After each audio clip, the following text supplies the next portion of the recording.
I was thinking, hey, if I can be at the price point of like a Starbucks, but be better, I should be fine. And that didn't work. Like everyone just went for the brand recognition of Starbucks. Hello, everyone. It's Sean from Thrive with another episode of the Power Up, where I meet with successful small business owners and operators to learn about their business strategy so you can take their insights and level up your own business. Once your business is ready to expand, knowing where to start can be overwhelming. Our guests have some creative solutions for how they've tackled tricky problems and turned them into growth opportunities. Now, let's dive into today's episode.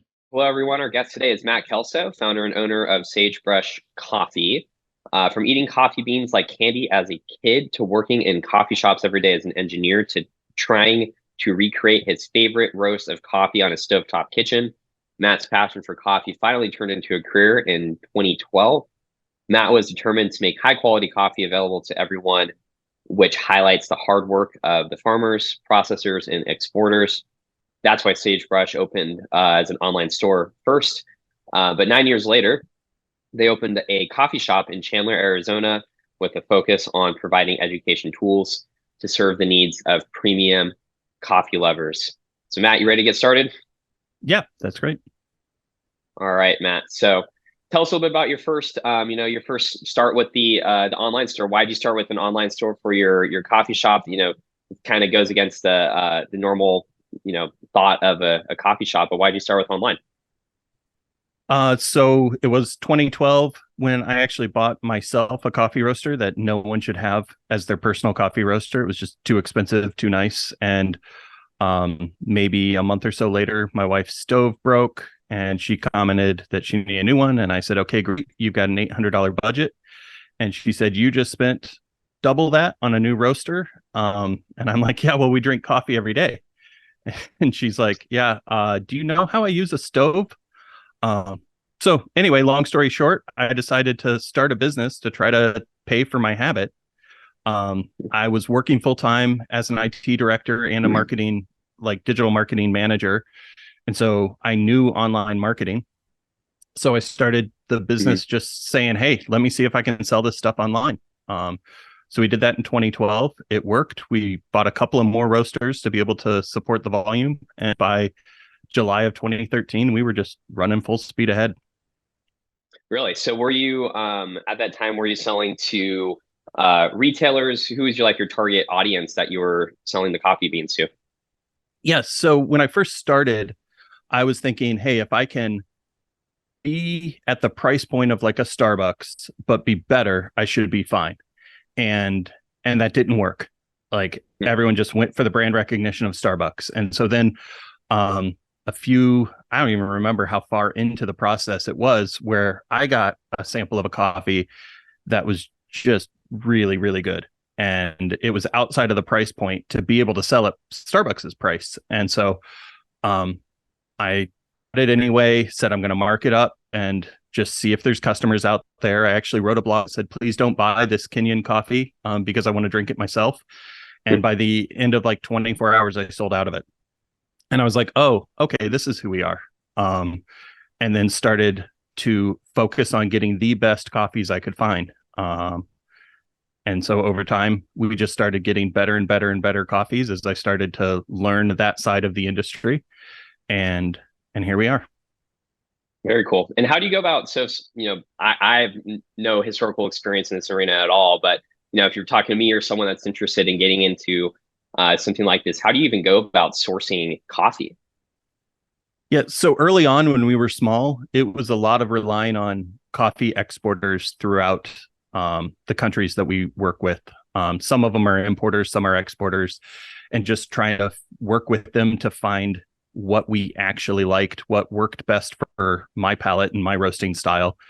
And then as we've grown, I've started moving further and further up the supply chain. So now we have several relationships with farms. Even March, I decided I wanted to go to Costa Rica and improve our sourcing in Costa Rica. So it was my daughter who just turned 16. It was her spring break. And I'm like, hey, Eden, you want to go to Costa Rica and find some coffee?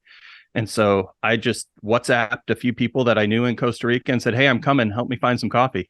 And we ended up staying the night at one of the farms of the families that I know, cupped a ton of coffee while we were there and came home with some great ones. I actually yesterday got an email that they've all arrived in the US and I'm ready to start selling them. So it was just kind of a let's fly out there and figure it out.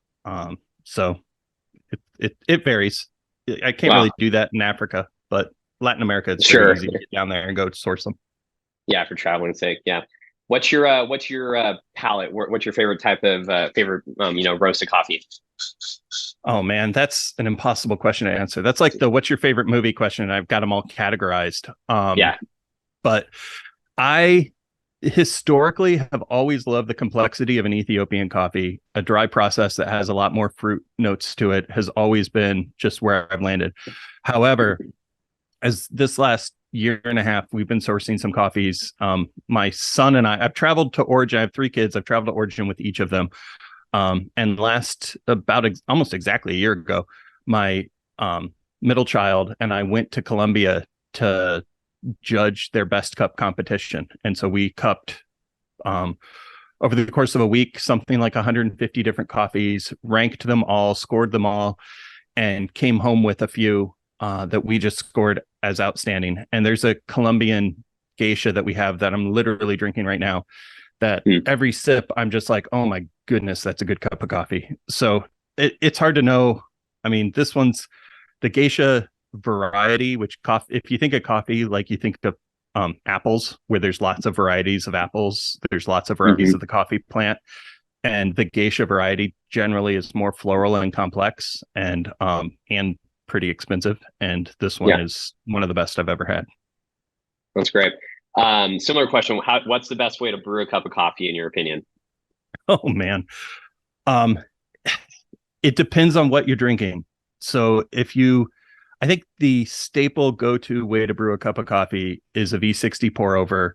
Dial it in correctly, get the right extraction, and and you can walk away with almost any coffee and have it taste great.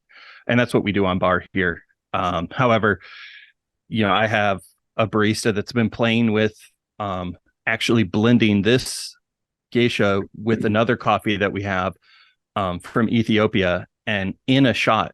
So it's like 8 grams of the geisha, 21 grams of the Ethiopia, puts it in a shot and pulled it for me on Saturday. And I was like, oh my goodness, that's incredible. And I'm not normally an just straight espresso drinker. So Hmm. sometimes it just depends on the kind of coffee and how you want to bring it out. If you've got a really rich, dark roast, earthy coffee, you're going to want to put that in a French press. If you've got something bright and fruity, a Chemex is going to draw that out. So I don't know that I have a favorite brewing method. I mean, embarrassingly, my go-to is just a drip Mocha Master coffee pot every morning. But when I come into the shop, if someone else is doing it for me, I'll take a premium espresso or a really good V60. Love to talk about some like product trends and just market changes and how do you think about that in your industry with like a boutique or something's going to be looking at the most current fashion coming out, but how do you think about that in your business? Is there trends in the coffee industry that you're keeping up on, and how do you look at that kind of thing?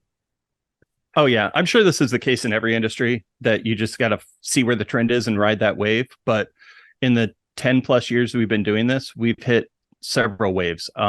Probably 3, 4, 5 years ago, everyone was doing cold brew, and we were selling Mm, cold brew makers and like marketing stuff for cold brew, and everyone was super excited about cold brew. Even early on, I think the AeroPress was a big brewing method, which it seems like brewing methods tend to be the trend, and then you try to match coffees to help with mm, those different brewing methods. Um, but these days, year maybe 2 ago, and this might be getting a little coffee nerdy, but anaerobic fermentations, where they were just the process of processing the coffee cherry from cherry to the bean that we roast here. They would put them in fermentation tanks, and you'd get some really wild flavored coffees. And everyone was jumping on what's the new anaerobic. This is going to be crazy. And so we jumped on that bandwagon and sold some of them and sold some really premium ones. And I don't think those really trend with the American palate. Like I don't think mm, Americans love that fermenty flavor in their coffee. But mm-hmm. it was a trend. It was a trend we hopped on. The new one, that I'm probably not going to hop on as much is fruit fermentations, where they actually in those fermentation tanks put pineapple and then age it with that, and it comes out and it tastes like flavored pineapple coffee. We just cupped a bunch of those last week, and I just can't get into them. So sometimes you're just like, if that's a wave that the market's going to trend towards, maybe I'm just not going to ride it. Yeah. So And then how do you think about with just like your business and your different channels? Because I'm pretty sure if I remember correctly, you guys sell wholesale. You also, have, obviously retail and coffee shops. But how do you think about product assortment across the different sales channels from, wholesale to retail to different locations? And, are you selling on social? And how do you think about your business across those different channels? yeah, there's a lot of thought. So being primarily an online coffee roaster, we spend a lot of time talking through marketing. We have an entire marketing team. And actually I was up late last night working on our September, October marketing calendar, thinking through what products do we have? What do we have coming in? In coffee, you're buying in those trends. Like when I went to Costa Rica and bought that coffee, it was, hey, this is what I'm going to buy. And I went to this farm and they had, call it 25 bags, which a bag's about 150 pounds. And that's their entire crop. That's everything they have for the year. Well, if it's great, I just want to reserve the whole lot. And so then that ends up becoming what I sell for the year. And then depending on how it cups and how it sells, I might market it towards one channel or the other. So if there's a wholesale coffee, like we cupped a coffee and we're like, man, that's going to be great on bar as an espresso. We're going to sell this as an espresso to our different espresso roasters, and I'm going to buy as much as I possibly can of it. And when we run out, we'll switch to something else. And so some of it's at the cupping level, and some of it's even as it starts selling, just how is this selling and where do we want to market it? And so it's weird because it's not like I can buy towards the trends throughout the year and think about it that way. I have to buy up front and then figure out, or reserve up front, contract up front, and then figure out over the course of the year, where is this going to slot in best? And so I try to plan it up front, but the plans never work 100%. And so then it's trying to figure out where, it's part of why we've opened up so many channels, is because, I have home roasters that love the hobby of home roasting, and some coffees are just too hard to roast if you're doing that at home on the home roasting machines. And so trying to think through, okay, I don't want to slot this coffee in that takes a really, really skilled roaster because he's just not going to like it. So it's a juggling act always. Yeah. Yeah. I've heard you talk a lot about marketing. Before we jumped on the call just now, you were talking about marketing being a big deal. And then you just said you were, up late last night with them. So for anyone in the audience that's listening to this, our customers or other business owners that maybe don't particularly see, marketing as being a big deal for them. Why are you so big on marketing? Why has it been a thing for you? What would be, the sales pitch is why, someone needs to invest more heavily in that. Do you have any advice for anyone like that? So I started sending emails when I was like coaching my kids' soccer team. As I was setting the lineups for it, I'd write a quick email and send it to customers. And that was like our initial like wave of marketing, is like, hey, I've got a quick say. And a lot of times it was communicating to customers new coffees.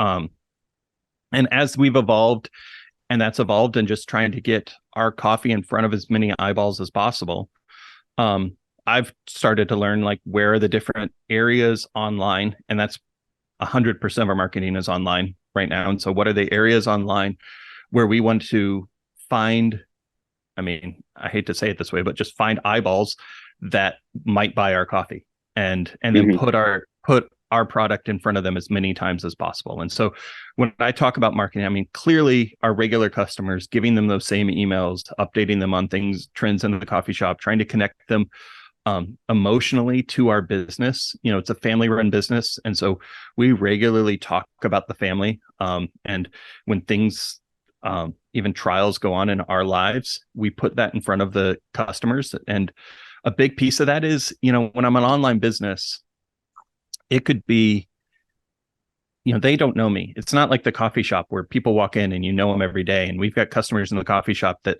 we find out they're going to get engaged before their fiance does, because they're so excited about the ring they just bought. Yeah. Like, Yeah. That's like a real world example. And in the online world, it seems like you're just another website. And so how do you connect to those people in a way like you do in the coffee shop? And so that's why we've tried to be as transparent as a family as we can in front of them, as transparent as a business. Every week we write, we call it just what we're drinking email that goes out to our customer base. And we pick off some employee and give a quick bio, and they talk about what their favorite drink is this week and why they love it so much. And I get responses from our customers all the time that are like, man, those what we're drinking emails are addictive, because I'm sitting here drinking something different and I want the coffee that they're drinking. And I'm like, yeah, that's kind of the point. And so we look to find ways to connect people emotionally to Sagebrush Coffee the best way we can. And I think that's the point of marketing to me, is to get that emotional connection. They can get coffee everywhere. There's 100 million coffee drinkers in America. And I mean, I pass something like 7 coffee shops on my way to mine every day. Yeah. So you can get coffee everywhere. There has to be something emotional that ties them to the business. That's great. Quick tactical question on that. For the audience listening that maybe hasn't taken a leap or is trying to rethink things. Do you outsource your marketing? Do you have an internal team? What are you doing on a tactical level with that? Yeah, I'm maybe I'm cynical, but I don't outsource a lot. I feel like no one is going to love my company and do more for my company than I am and my own employees, and people that we can create that like emotional tie internally to the company is going to help. And so we have it. One of the things I like to do is encourage our employees to like stretch themselves career wise. So we have almost no one has one job here at Sagebrush. Almost everyone spends some of their time on bar as a barista to connect themselves to the product and those customers. And then I give most people 10 to 15 to 20 hours a week in the office, just working on different things related to marketing to help them connect to the online customers too. And so we have, I mean, I would call it a 5 to 7 man team, but none of them are full-time marketers. All of them have other things, but they all have different segments where they have strong skills. We actually just had someone leave because she got into Harvard in a journalism master's program, but she was doing a lot of our blog writing. And it was like, hey, she interviewed for a barista position. I'm like, you have a journalism degree and you're brilliant.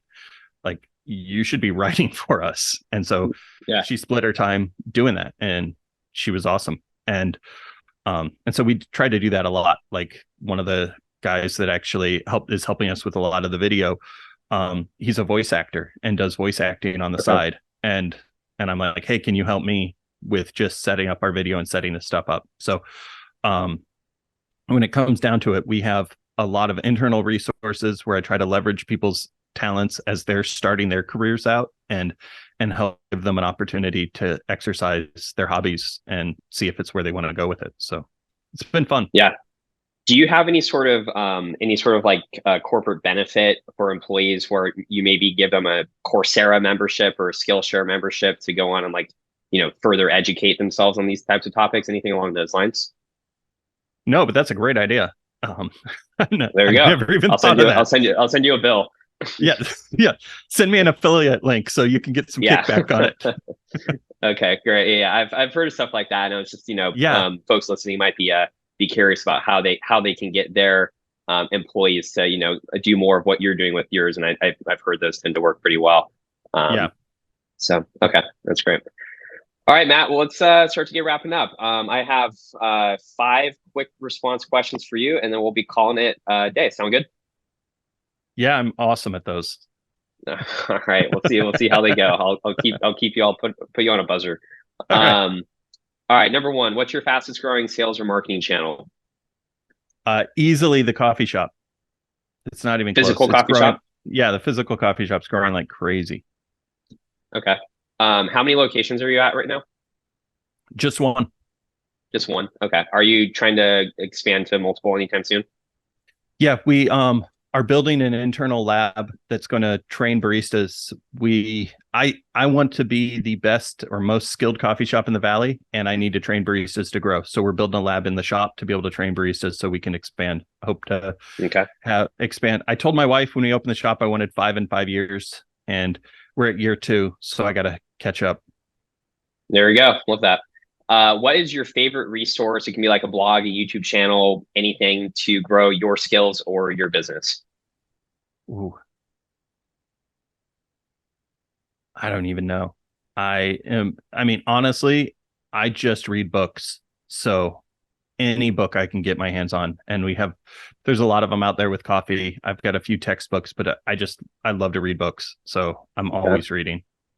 What's the best coffee book? There's two of them. The Craft and Science Okay. of Coffee, which is basically a textbook on everything you've ever dreamed about coffee. And then The Physics of Filter Coffee, is about brewing coffee by a physicist, wrote it, and it's phenomenal. Okay. Yeah, those would be the two best books. Cool. The Craft and Science of Coffee, and then the Physics of Filter Coffee. Okay. Yep. All right. Number three, what piece of tech can you not live without in your business? Uh, uh, Fantastic camera. We use it for Okay. everything. Um, Instagram, podcast, anything. Just a great camera. Got it. All right. Number four, what piece of advice do you have for business owners looking to really grow their business? Don't sleep. Um, no, don't be discouraged when things don't go right. Pivot and move on. All right. Last one. This is a hard one.